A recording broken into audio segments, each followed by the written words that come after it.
Good evening with Sports. I'm Anne-Marie Birtwell. Cricket West Indies has given a time frame as to when it intends to pay outstanding monies to its domestic and international players. Vice President Dr. Kishore Shallow says they're looking at the end of June to settle all outstanding payments to players. Dr. Shallow says the delay in payment is caused by the board's inability to collect monies owed to them, adding that the department that deals with international collections is working hard to get them in.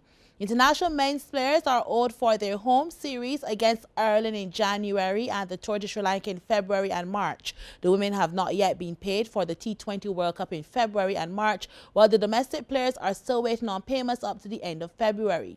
Chief Executive Officer of Cricket West Indies, Johnny Grave, told Nationwide Sports in Jamaica that the cash shortage was also caused by their inability to secure new broadcasting rights after their 7-year deal with Sony 10 Sports concluded last December. Negotiations with Sony on a renewal, but also a number of other television companies, and a delay in completing those negotiations led to a shortage of cash flow. Media rights represent about 40% of our income, so a significant portion of our income comes from our TV money, and a delay in securing new deals led to a shortage of cash flow that unfortunately meant that we weren't in a position to pay our players. 20 regional players fall into 4 categories: A, B, C, and development. Players in category A get a monthly salary of $2,666 US. Category B, $2,000. Category C, $1,500, and those in development get $1,000 US. While the former Barbados and West Indies batsman Carla Best isn't too keen about the idea of legalizing ball tampering, it was announced recently that the International Cricket Council may consider legalizing certain types of ball tampering to stop players from using saliva. Best suggests that science should dictate what substances should be experimented with should the ICC go that route. I think we need to be guided by the science.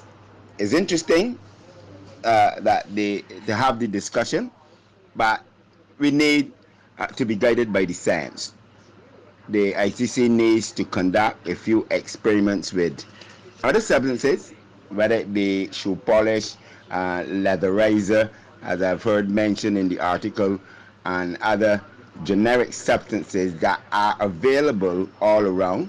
Its application supervised by the umpires.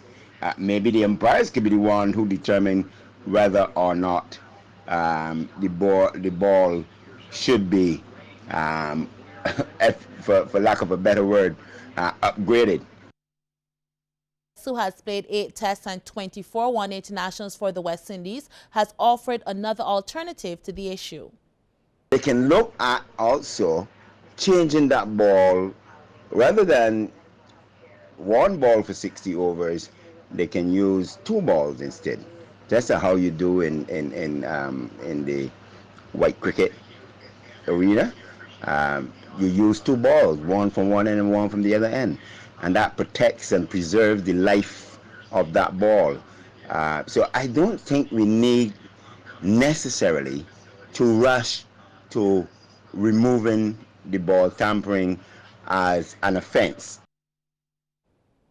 The NBA plans to reopen team practice facilities on Friday for players in cities and states that have loosened stay-at-home orders during the novel coronavirus outbreak.